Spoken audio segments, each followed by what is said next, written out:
ہوتا وہ کیپیسٹی نہیں ہے ان کے پاس کہ وہ ہر فنی گفتگو کو بھی کیچ کر سکیں.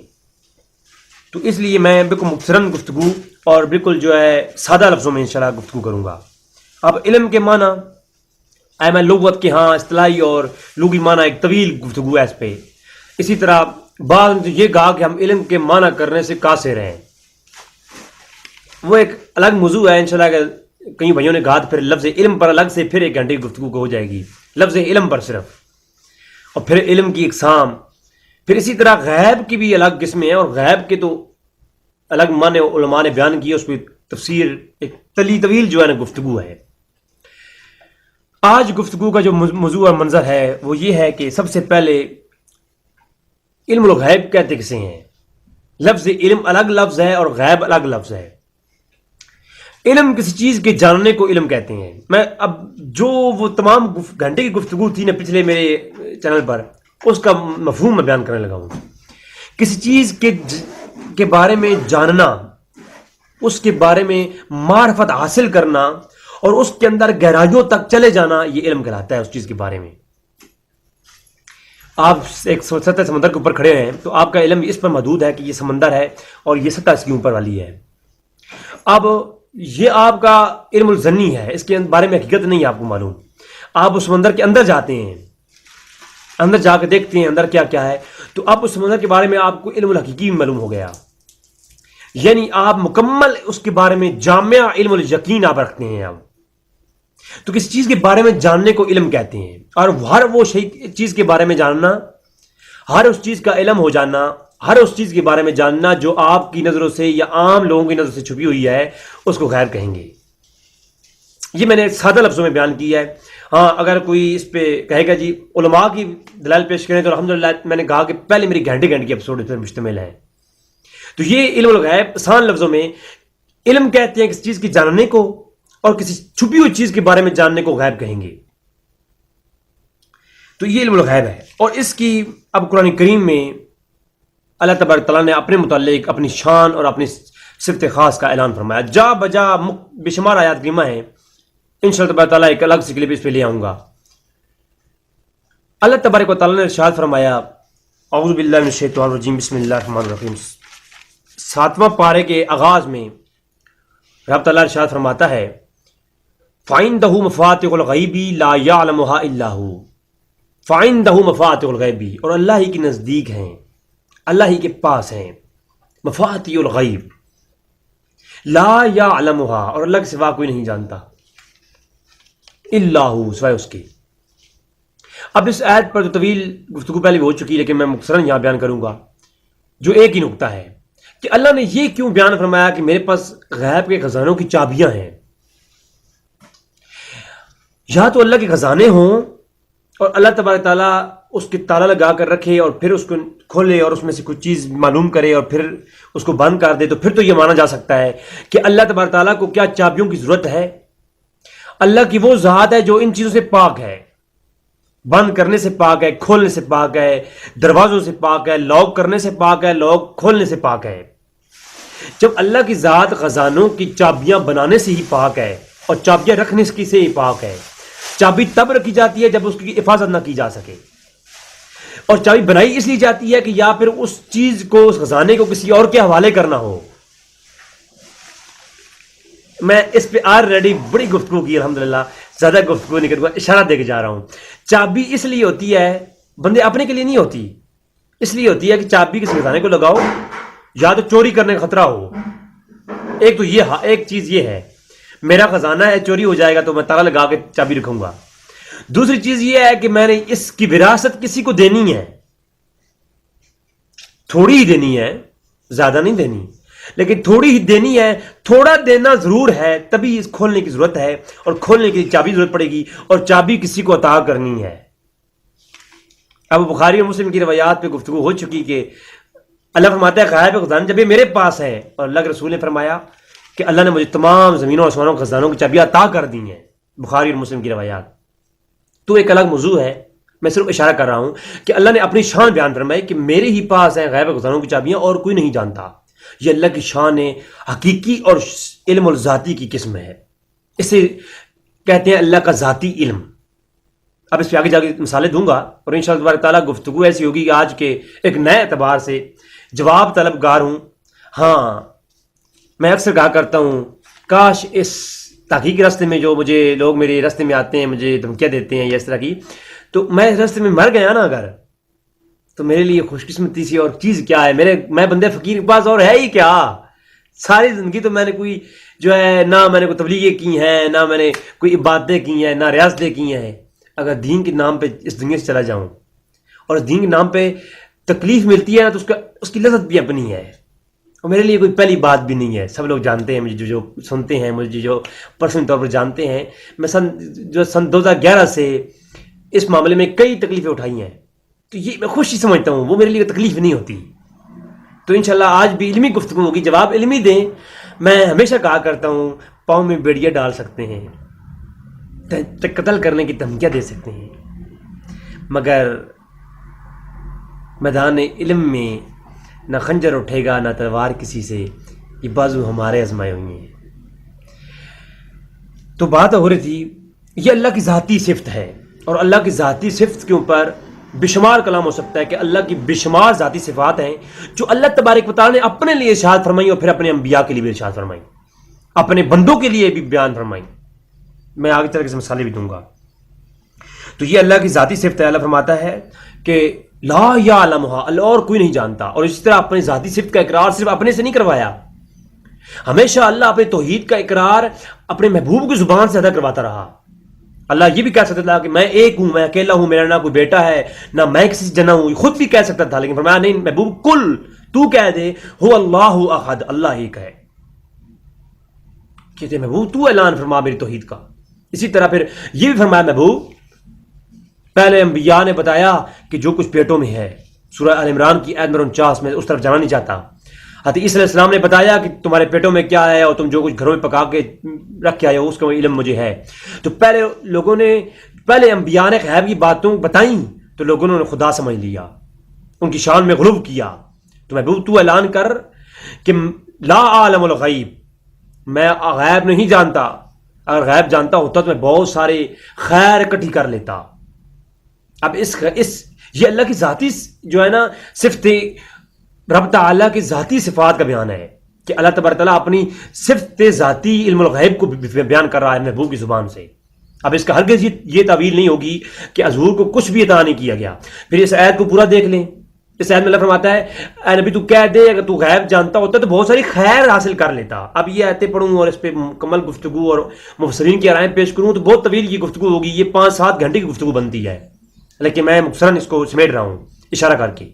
اگر یہ آیت لے لی جائے اور اسے یہ مفہوم نکالا جائے کہ اللہ کے رسول کو کوئی علم غیب نہیں، اور یہاں پر مطلقاً نفی ہے، لا عالم الغیب، بالکل نہیں جانتا میں غیب، اور پھر آگے فرمایا کہ اگر میں غیب جانتا ہوتا تو خیر اکٹھی کر لیتا، انا اعطیناک الکوثر، کیا نبیوں کبھی خیر حاصل نہیں ہوئی؟ یا تو نبیوں کبھی خیر حاصل نہیں ہوئی، پھر تو اس بات کو اطلاق مطلقاً کیا جائے۔ اگر خیر حاصل ہوئی ہے تو پھر اس آیت کا مفہوم وہ نہیں جو عام عوام الناس اپنے عقل سے لے رہی ہے، بلکہ اس کا آیت کا مفہوم وہ ہے جو علامہ طبری نے بیان کیا ہے، جو علامہ قرطبی نے بیان کیا ہے۔ اب اس طرف جانا نہیں چاہتا، صرف بتا رہا ہوں۔ اب جو لباب التاویل کے اندر اور لباب التنزیل کے اندر اور علامہ مظری نے اور دیگر تفسیر مظری کے اندر علامہ قاضی ثناء اللہ پانی پتی نے اور دیگر ائمہ نے جو بیان کیا ہے، حافظ ابن کثیر نے جو بیان کیے ہیں، وہ بھی آگے چل کے آج گفتگو آئے گی، حافظ ابن کثیر کو کوٹ کروں گا۔ تو یہ تھی ذاتی کی بات کہ اللہ تعالیٰ نے اپنی ذاتی صفت کا بیان فرمایا کہ میرے سوا کوئی نہیں جانتا۔ پھر دوسرا مقام آ گیا، اللہ تعالیٰ نے فرمایا کہ میں اپنے نبی کو عطا فرما دیتا ہوں۔ بے شمار آیات کریمہ ہیں، طویل گفتگو ہو سکتی ہے، میں 1-2 آیات کی میں پیش کروں گا۔ سورہ جن میں فرمایا عالم الغیب فلا یظہر علی غیبہ، سورہ جن آیت نمبر 27 اور 28، عالم الغیب فلا یظہر علی غیبہ احدا الا من ارتضی من رسول۔ نہ یہاں اطلاع الغیب کی بات ہے اور نہ یہاں پر صرف علم کی بات ہے، یہاں بات ہے عالم الغیب، اللہ عالم الغیب ہے، اور اللہ کا استثناء یہاں بیان کر رہا ہے کہ جس چیز کی پہلے نفی ہو رہی ہے اب وہ ساری پلٹ کے آئیں گی۔ عالم الغیب فلا یظہر علی غیبہ احدا الا من ارتضی من رسول۔ اب اللہ سے پہلے جو گفتگو پہلے اس پہ جو کریں، عالم الغیب فلا یظہر علی غیبہ، کہ اللہ کی شان یہ ہے، اللہ غیب کا عالم ہے، اور اس کی شان یہ نہیں کہ ہر کسی کو غیب پر مطلع کرے. اب یہاں تک ایک جملہ کمپلیٹ ہے. اب اللہ کا استثناء آیا. اب یہ اللہ کا لفظ آتا ہے، جس چیز کی پہلے نفی ہوتی ہے نا، اب وہ لوٹ کے آتی ہے. اب اس میں خیر طویل گفتگو نہیں کروں گا، اشارہ کر رہا ہوں. اب اللہ نے فرمایا میں عالم الغیب ہوں، اور میں ہر کسی کو، ہر عوام الناس میں سے ہر کسی کو غیب عطا نہیں کرتا. تمام مفسرین نے یہ لیا ہے، اور مفسرین کو پڑھیں. آپ یہ آیت کریمہ لکھ لیں، تمام تفسیریں اٹھا کر ان کی آیت کریمہ کی تفسیریں علماء سے پڑھیں. علامہ قرطبی کو پڑھیں، حافظ ابن کثیر کو پڑھیں جو کہ معتبر ان کے ہاں ہیں، اور اس کے علاوہ دیگر علماء، علامہ خازن کو پڑھیں، جناب امام خازن کو میں نے بات کی، جناب امام طبری کو پڑھیں، دیگر امام قاضی صلی اللہ علیہ وسلم پانی پتی کو پڑھیں. تمام ائمہ کے مفسرین کو آپ پڑھیں. ٹھیک ہے، علامہ بیضاوی ہو گئے، علامہ حقی ہو گئے، تمام علماء کو پڑھیں. آپ ان آیات کو لکھ لیں. سورہ آل عمران کی آیت نمبر 179، سورہ جن کی آیت نمبر 27. تو فرمایا جس چیز کی نفی کی عالم الغیب، اور پلٹ کر آئی بات، فرمایا الا من ارتضی من رسول، اللہ غیب کا عالم ہے، ہر کسی کو عطا نہیں کرتا، مگر الا من ارتضی من رسول، اپنے رسولوں کو عطا، مرتضی رسولوں کو عطا کر دیتا ہے. اب مرتضی رسول کون ہے، فیصلہ آپ کر لیں. تو اب عطا کرنا آیا تو ہمارا یہ عقیدہ ہے، اللہ کی عطا سے نبی کریم صلی اللہ علیہ وسلم علم و غیب پر مطلع ہیں. اب کوئی کہے جی یہ اطلاع الغیب ہے، تو اطلاع الغیب کیا ہے؟ اگر اطلاع الغیب بھی مانیں تو پھر بھی آپ غیب ماننا پڑے گا، حضور کے لیے علم الغیب ماننا پڑے گا، کیونکہ علم الغیب کی اطلاع کرنا اطلاع الغیب ہے. غیب کا علم نبیوں کو اطلاع کرنا، اطلاع ایک وہ برتن ہے، وہ واسطہ ہے جس کے ذریعے علم الغیب ایک ہستی سے دوسری ہستی تک جاتا ہے. اطلاع وہ خبر ہوتی ہے، اطلاع وہ ذریعہ ہے جو آپ کو ایک آپ کی علمی چیز کو ایک جگہ سے دوسری جگہ لے کے جاتا ہے. تو لہٰذا اطلاع الغیب بھی مانو تو اطلاع الغیب کیا ہے؟ اطلاع الغیب یہ ہے کہ علم الغیب کی اطلاع کرنا. جی، اور ہمارا تو عقیدہ ہے اللہ کی عطا کے بغیر کوئی علم الغیب نہیں رکھتا. بلکہ ہمارا عقیدہ کیا ہے، ہمارے علماء نے فتوے دیے ہیں. ملا علی قاری رحمۃ اللہ علیہ، پرانے امام کعبہ، بہت بڑے امام گزرے، وہ آپ فرماتے ہیں شرح فقہ اکبر کے اندر، وہ کہتے ہیں جو بندہ ذاتی غیب انبیاء کے لیے مانے وہ کافر ہے. جی، جو یہ کہے ذاتی علم الغیب نبی کے لیے مانے وہ کون ہے؟ وہ کافر ہے. تو ذاتی علم غیب ہم نہیں رکھتے، کوئی عقیدہ کسی مسلمان کا نہیں ہے. میں اہل سنت کے منہج کی بات کر رہا ہوں، نہ بریلویوں کی، نہ دیوبندیوں کی، نہ شیعہ کی. تو یہ عقیدہ قرآن سے عین مطابق ہے. اب اس پہ کوئی کہے جی یہ کیسے ہو سکتا ہے، اللہ تعالیٰ نہیں کرتا، تو میں آپ کو یہ کہتا ہوں، مجھے بتائیں، آپ سنتے ہیں نا، اللہ فرماتا ہے انہ هو السمیع البصیر، اللہ ہی ہے جو سنتا ہے اور جانتا ہے، دیکھتا ہے. اب اللہ دیکھنے والا ہے، اللہ سننے والا ہے، یہ اللہ کی صفت ہے. اب اللہ نے مکمل اختیار کے ساتھ یہ صفت بندوں کے لیے ارشاد فرمائی، وَدِّ النَّاسُ سَمِيعًا بَصِيرًا، اور جو یہ لوگ ہیں ان کو میں نے سمیع و بصیر بنایا ہے. اور یہ اتنا کہہ کے اختیار دے دیا، جب میرے دل چاہتا ہے میں یوں دیکھتا ہوں، جب میرا دل چاہتا ہے میں اس چیز کو دیکھتا ہوں. اب میں یہ چیز نہیں دیکھنا چاہتا، میں نہیں دیکھتا. اب جب میں اس چیز کو دیکھنا چاہتا ہوں، جاننا چاہتا ہوں، میں دیکھتا ہوں. یعنی مکمل اختیار کے ساتھ اللہ نے مجھے سماعت بھی دی ہے اور بصارت بھی دی ہے. تو جب جس طرح اللہ نے مجھے، اللہ سمیع و بصیر ہے، اللہ کی صفت سمیع البصیر ہے. اب اللہ نے اسی شان، جو اللہ کی جو شان ہے اس شان کے ساتھ کوئی سمیع البصیر نہیں ہے، لیکن اللہ کی صفت تو ہے. یہ اللہ نے اپنے بندوں کو سمیع بصیر بنایا ہے جس طرح بندوں کی شان ہے، اور اس طرح بندے اپنے اختیار کے ساتھ اسے استعمال کرتے ہیں. اسی طرح ہم کہتے ہیں علم الغیب بھی نبی کریم صلی اللہ علیہ وسلم کو عطا ہوا ہے، اور وہ جس طرح ان کی شان ہے وہ اس طرح توجہ فرماتے ہیں، ان کے علم میں وہ چیز آ جاتی ہے. ہاں، حضور کی توجہ کسی چیز پہ نہ ہو، حضور کا علم غیب جو ہے، حضور جو علم ہے وہ توجہ اور عدم توجہ کی بنیاد پر ہے. جب حضور کسی طرف توجہ فرماتے ہیں وہ حضور کے علم میں آ جاتی ہے. کسی طرف توجہ نہ ہو اور حضور کے علم میں نہیں ہوتی. جب کوئی شخص کہہ دے، سوال کر لے، حضور کی توجہ اس طرف جاتی ہے، فوراً حضور کی قلب اطہر پر وہ چیز، اس کا علم کا انکشاف ہو جاتا ہے. آگے چل کے دلائل آئیں گے انشاءاللہ تبارک تعالیٰ. تو یہ چیز ہے. اللہ فرماتا ہے المالک القدوس السلام المومن. اب المومن یہ اللہ کی صفت ہے. قرآن میں اللہ کہتا ہے میں مومن ہوں. اللہ قرآن میں کیا کہتا ہے خود کو؟ میں مومن ہوں. اب اللہ کی صفت ہے، اور اللہ کی صفات اگر کسی اور میں مانی جائے کسی شرک ہوتا ہے بقول بھائیوں کے. تو اب مجھے یہ بتائیں کہ اللہ فرماتا ہے کہ میں مومن ہوں، اور آج ہم سب کہتے ہیں مومنین ہیں. قرآن کریم نے ہمیں مومنین کہا ہے، المومنین والمومنات. تو یہ دوسری مثال، کثیر مثال اس طرح میں 22 سے زیادہ صفات قرآن کریم سے دکھا سکتا ہوں. جو اب اللہ فرماتا ہے میں رؤوف رحیم ہوں. باقی دوسرے مقام پر فرمایا نبی کریم صلی اللہ علیہ وسلم کو میں جو ہے رؤوف رحیم بنا کر بھیجا ہے. تو اب نبی بھی رؤوف رحیم، اللہ بھی رؤوف رحیم. تو اب فرق یہ ہے، اللہ حقیقی رؤوف رحیم ہے، حضور مجازی رؤوف رحیم ہے. اللہ حقیقی طور پر ذاتی طور پر یہ صفت رکھتا ہے، اللہ کی عطا سے انبیاء رکھتے ہیں، یہ عطائی ہے. اب یہ چیز معلوم ہو گئی نا، اللہ کی چیز ذاتی ہوتی ہے، اور یہ جو کچھ بندوں میں ہے، انبیاء میں ہے، اولیاء میں ہے، یہ اللہ کی عطا سے ہے. جی یہ عطائی اور یہ جو پھر فرق ہیں جو آپ کو سمجھ آ گئی ہوگی بات. اس موضوع پر میں کہوں گا کہ تمام اپنے مسلمان بھائیوں کے لیے کہ آپ لوگ حافظ ابن تیمیہ جو کہ اہل سنت کے اندر تو بعض علماء نہیں بھی تسلیم کرتے، لیکن جو کہ دیوبند حضرات ہیں یا وہ حضرات بالکل محبت کے ساتھ ان کو مانتے ہیں، تو حافظ ابن کثیر کے استاد تھے حافظ ابن قیم.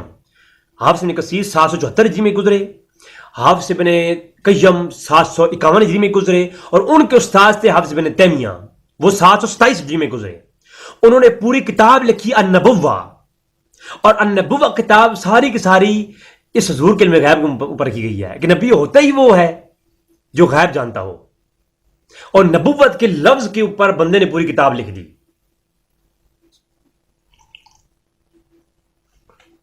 اب مجھے آپ بتائیں کہ حافظ ابن تیمیہ نے علم غیب کے اوپر پوری کتاب لکھ دی. تو یہ چیز ہے. اب ہم مجھ سے جو پوچھتے ہیں کہ جو کچھ چھپا ہے وہ غیب ہے، جو کچھ چھپا ہوا ہے وہ غیب ہے، تو نبی کریم صلی اللہ علیہ وسلم کو صرف جو قرآن کی وحی نازل ہوئی وہی علم ہے، جو اللہ کی طرف سے وحی نازل ہوئی وہی علم ہے. اس کے علاوہ اللہ تبارک تعالیٰ نے اپنے نبی کو کوئی اور علم خاص عطا نہیں فرمایا. حالانکہ اس پہ قرآن کریم کی کئی آیات آگے چل کے آئیں گی، لیکن میں سب سے پہلے تمہیدن جو ہے گفتگو کے تو دوران ابھی کچھ چیزیں بیان کروں گا. ابھی تمہیدی گفتگو جاری ہے، ابھی موضوع کیوں بتایا آیا نہیں ہوں میں، ابھی تمہیدن گفتگو جاری ہے. سب سے پہلے میں کچھ سوالات اپنے بھائیوں کی برگاہ میں رکھوں گا. مجھے صرف ان سوالات کے جواب چاہیے. اگر صرف قرآن کے اندر جو آیا جو وحی کا نزول ہوا اور جو جبرائیل امین وحی لے کے آتے تھے وہی غیب ہے، اس کے علاوہ کچھ نہیں، تو پھر میں اپنے بھائیوں سے ہاتھ جوڑ کر کے کچھ قرآن پیش کرتا ہوں، کچھ حدیث پیش کرتا ہوں. ابھی یہ تمہیدی گفتگو ہے، ٹاپک آگے آئے گا چل کے.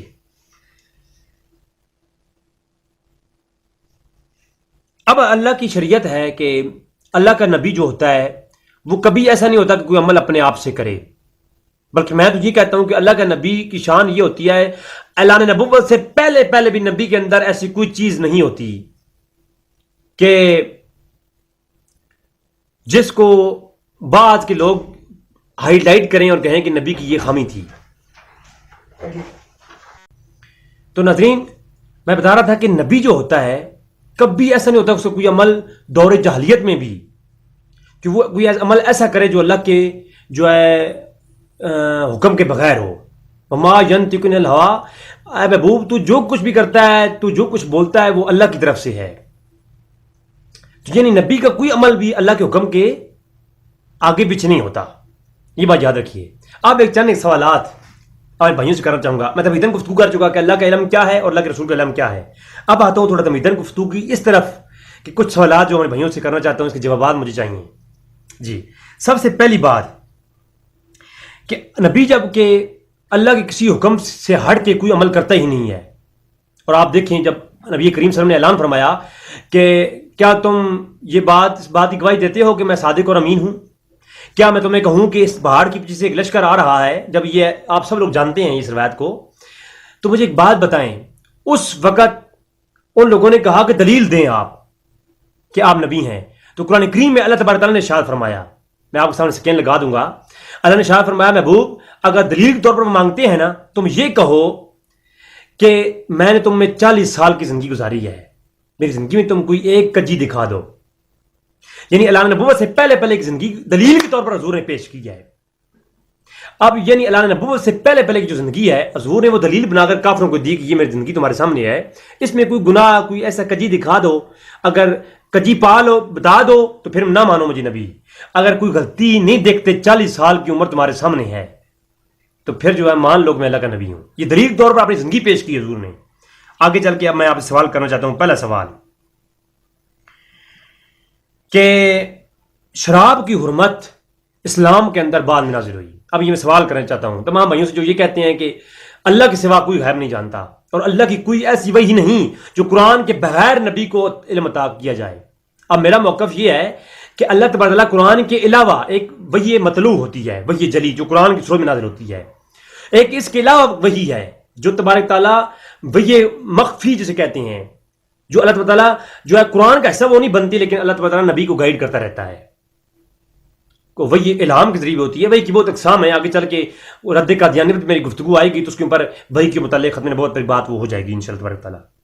تو جب شراب کی حرمت نازل ہوئی، صحابہ کرام پہلے خود شراب کا کاروبار بھی کرتے تھے، بخاری اور مسلم میں حدیثیں موجود ہیں کہ حضور نے یہ شراب ہے، یہ جو گدے ہیں کھانے ہیں، گدے کا کھانا، شراب پینا اور نکاح متع یہ پہلے دور میں جائز تھا، بعد میں ان کی حرمت پہ دلیل عید نازل ہوئی پھر کو منع کیا گیا۔ تمام اہل سنت کے ہاں تمام کا یہ اتفاق ہے اور بخاری مسلم میں اور قرآن کریم کی آیات کریمہ اس میں موجود ہے۔ میں ایک سوال کرنا چاہتا ہوں، حرمت کی آیت نازل ہوئی بعد میں، جب دور جاہلیت میں ایک چیز تھی تو نبی کریم صلی اللہ علیہ وسلم سے کوئی ایک عمل بھی ملتا ہے کہ دور جاہلیت میں جب شراب جائز تھی اور اعلان نبوت سے پہلے پہلے نبی کریم صلی اللہ علیہ وسلم نے کبھی بھی شراب کو ہاتھ لگایا ہو؟ نہیں۔ کیوں نہیں؟ اس لیے کہ نبی کو اللہ تبارک تعالیٰ ہر لمحہ گائیڈ کرتا ہے۔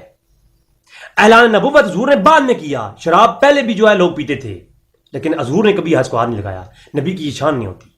حضور کے علم میں تھا کہ نبوت کے بعد اس نے حرام ہونا ہے۔ اب یہ قرآن میں تو کہیں نہیں ہے، قرآن کی آیت بعد نازل ہو رہی ہے۔ اب مجھے بتائیں ایک بات، وضو جو ہے کب وضو کی آیت کب نازل ہوئی؟ مدینہ دور میں۔ مدینہ دور کے اندر وضو کی آیت سورۃ مائدہ کی آیت نمبر 6 میں نازل ہوتی ہے، اور حضور وضو کب سے کر رہے ہیں؟ مکی دور سے۔ بھائی وضو کی آیت نازل ہوئی ہے قرآن میں، اللہ کا حکم وضو کرنے کا بعد میں نازل ہو رہا ہے، اور نبی تو اللہ کے حکم سے تو ہٹ کے کوئی عمل کرتا ہی نہیں ہے۔ تو جو وضو کی آیت بعد میں نازل ہوتی ہے، حضور وضو مکہ میں کرتے ہیں، مدینہ میں 13 سال کے بعد آیت نازل ہوتی ہے۔ وہ حضور جو پہلے عمل کر رہے ہیں وضو کرنے کا، وہ کس آیت پر عمل کر رہے ہیں ذرا مجھے بتا دیجئے، کیونکہ نبی کا جو عمل ہوتا ہے وہ کبھی ایسا نہیں کہ فَاغْسِلُوا وُجُوهَكُمْ وَأَيْدِيَكُمْ إِلَى الْمَرَافِقِ، کہ تم اپنے جب وضو کرنے لگو تو اپنے ہاتھوں کو دھو لو، اپنے چہروں کو دھو لو۔ سورۃ مائدہ کی آیت 6 جب یہ نازل ہوئی، اب یہ آیت نازل کب ہوئی؟ یہ آیت نازل ہوتی ہے 6 ہجری میں، وضو کا حکم نازل ہوا، اور حضور 13 سال قبل مکہ میں وضو کرتے ہیں۔ اب یہ حکم بعد میں آتا ہے، حضور عمل پہلے کرتے ہیں۔ یہ علم کہاں سے آ رہا ہے؟ یہ وہ علم ہے جسے علم الغیب کہتے ہیں، اور اللہ تبارک تعالیٰ آیت عوام کے لیے نازل ہوئی، جو ہے آیت امت کے لیے نازل ہوئی ہے۔ آیت قرآن کی صورت میں پوری امت کی ترتیب اور اس کی تربیت کرتی ہے۔ قرآن پوری امت کی تربیت کرتا ہے، جبکہ اللہ تبارک تعالیٰ نبی کی تربیت پہلے سے کرتا ہے، اور یہ علم الغیب ہے۔ یہ وہ علم ہے غیب کا، آگے چل کے قرآن کی حدیثیں اور قرآن اور حدیث آئے گا اس موضوع پر۔ صرف میں آپ سے سوالات کر رہا ہوں، سمجھانا چاہ رہا ہوں موضوع کو، تاکہ آپ سمجھ جائیں کہ حقیقت کیا ہے قرآن اور حدیث کی۔ پھر مجھے ایک بات بتائیں، یہ نماز فرض کب ہوئی؟ معراج کی رات۔ بخاری شریف کتاب الصلاۃ کے اندر جب حضور معراج پہ گئے تو نماز فرض تب ہوئی۔ معراج کی رات نماز فرض ہوتی ہے، یہ اس کا بھی میں بتا دیتا ہوں کس ہجری میں۔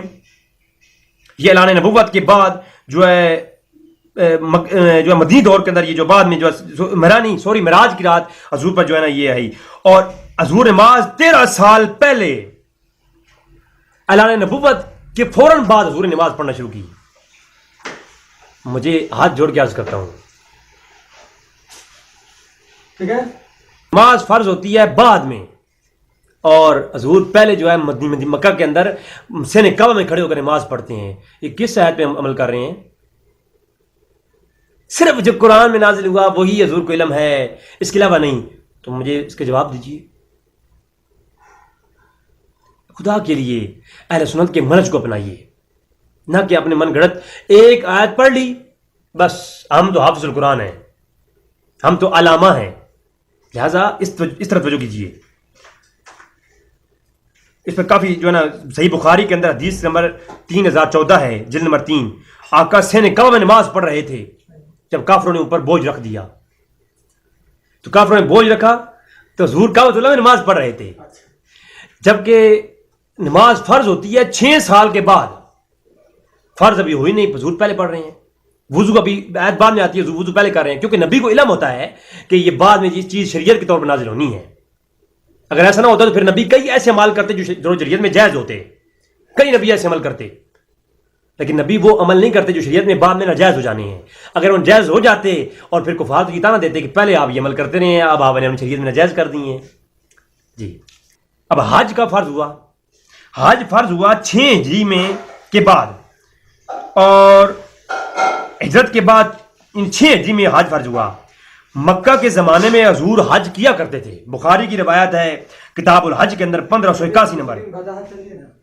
حج فرض ہوتا ہے 6 ہجری کو، حضور اس سے پہلے ہی حج کرتے ہیں. بلکہ صحیح بخاری کے اندر 1581 نمبر روایت کتاب الحج کے اندر یہ واضح طور پر بتاتی ہے کہ صحابہ کرام کہتے ہیں ہم میدان عرفات میں جو ہے دوران حج حضور نے وقوف کیا. اب یہ طویل حدیث ہے، میں آپ کو مختصراً بیان کر رہا ہوں کہ دوران حج حضور نے عرفات کے پر وقوف کیا. ابھی حج کی 6 ہجری حج جو ہے نا وہ ہوا، فرض ہوا اس سے پہلے پہلے. اب کوئی یہ کہہ سکتا ہے یہ تو دور جاہلیت کا حج تھا. دور جاہلیت میں بھی لوگ حج کرتے تھے نا، تو کوئی یہ کہہ سکتا ہے یہ دور جاہلیت کا حج تھا. تو ارے دور جاہلیت میں جو وقوف تھا وہ تو مزدلفہ میں ہوا کرتا تھا، وہ میدان عرفات میں وقوف ہوا نہیں کرتا تھا. دور جاہلیت کا وقوف حج جو تھا وہ عرفات نہیں تھا، مزدلفہ تھا. تو حضور جو وقوف عرفات کرتے ہیں حج کے دوران، وہ بھی حج کی آیات اور حج کا فرض ہونے سے پہلے پہلے، تو وہ حضور یہ یعنی حضور کے علم کی شان ہے کہ ابھی آیات نازل نہیں ہوئی، ابھی شریعت بن کے وہ اتری نہیں ہے. حضور کے علم اللہ تعالیٰ نے پہلے ہی یہ عطا فرما رکھا ہے کہ اے نبی آپ وقوف عرفات کریں، کیونکہ بعد میں یہ شریعت بن کر کے آپ کی امت کے اندر راج ہوگا. تو شریعت جو ہے وہ امت کے لیے ہوتی ہے، اور یہ آیات جو قرآن نازل ہوا یہ امت کے لیے ہے. بے شک یہ حضور کا علم ہے، اس کے اندر بھی حضور کا وقتاً فوقتاً آیات نازل ہوتی گئی، حضور کا علم میں اضافہ ہوتا گیا. اہل سنت کا یہی عقیدہ ہے کہ قرآن نازل ہوتا رہا حتیٰ کہ جب یہ آیات نازل ہوئی کہ وَعَلَّمَكَ مَا لَمْ تَكُنْ تَعْلَمْ وَكَانَ فَضْلُ اللَّهِ عَلَيْكَ عَظِيمًا، تو حضور پر تمام علوم جو ہے حضور کو عطا کر دیے گئے. وہ بھی حق ہے، لیکن میں یہ کہتا ہوں کہ ابھی شریعت نازل نہیں بھی ہوئی، حضور کو اس کا پہلے جو ہے علم ہے. ایسا ہو نبی کی یہ شان ہوتی ہے، نبی کا یہ مقام ہوتا ہے.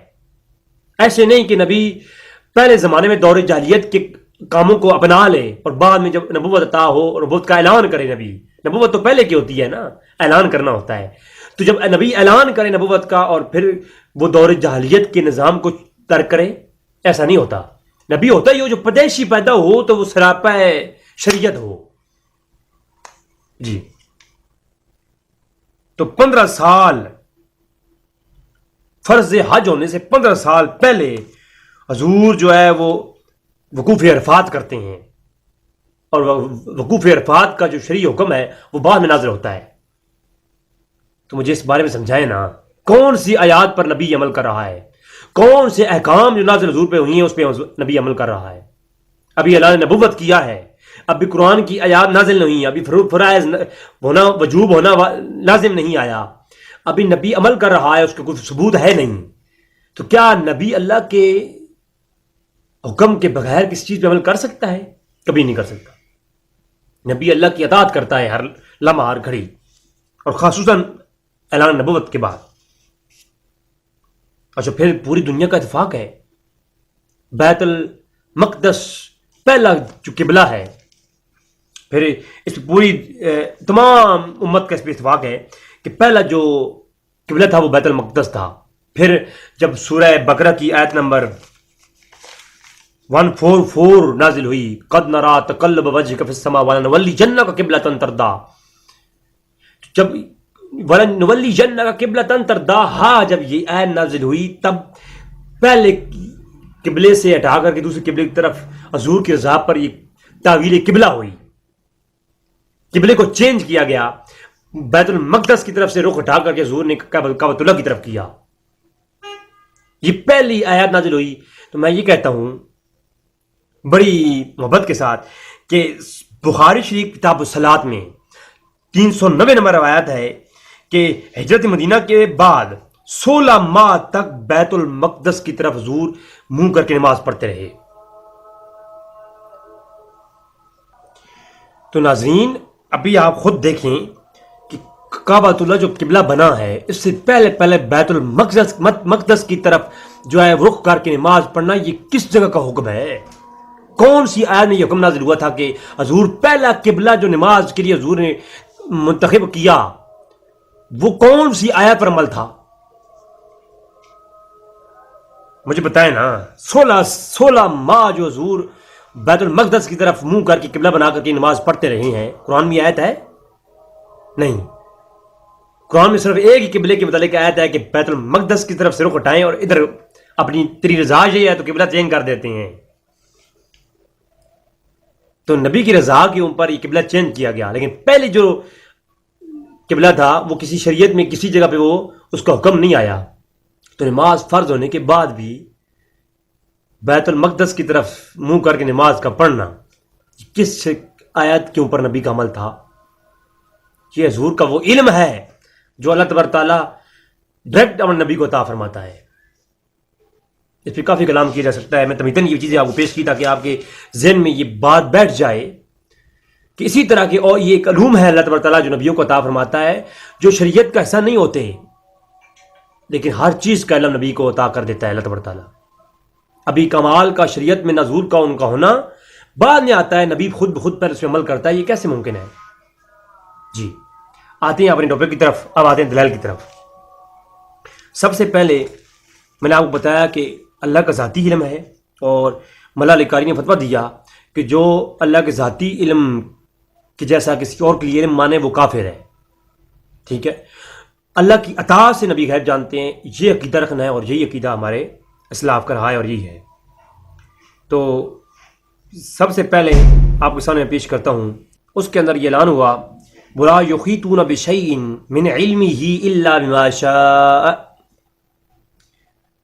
اب جب یہ آیت آئی کہ اور اس کی معلومات میں سے کسی چیز کا بھی احاطہ نہیں کر سکتے مگر جس قدر وہ جسے چاہے.